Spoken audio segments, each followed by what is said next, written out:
අද දෙසැම්බර් 10. 1948 දී විශ්ව මානව හිමිකම් ප්‍රකාශනය මගින් අද දවස මානව හිමිකම් දිනය ලෙසින් නම් කරනු ලැබීය. ඇල්ෆ්‍රඩ් නොබෙල් අභාවප්‍රාප්ත වූ දෙසැම්බර් 10 වනදා සිඩ්නිදී සහ නෝර්වේදී නොබෙල් ත්‍යාග ප්‍රදාන උත්සවය පවත්වන ලදී. 1898 දී දෙසැම්බර් 10 වන දින ඉස්පාඤ්ඤය ඇමරිකාව අතර යුද්ධය නිමාවට පත්විය. 1936 8වෙනි එඩ්වර්ඩ්ගේ සිහිසුන අතහැරීම සිදුවිය. 1964 අද වැනි දවසක මාර්ටින් ලූතර් කිං ජූනියර්ට නොබෙල් සාමත්‍යය හිමි වන ලදී.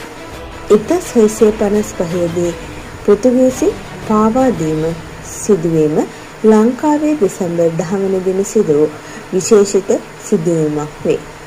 මෙය ශ්‍රී ලංකාවේ ඓතිහාසික බල පරිවර්තනයක සලකුණක්.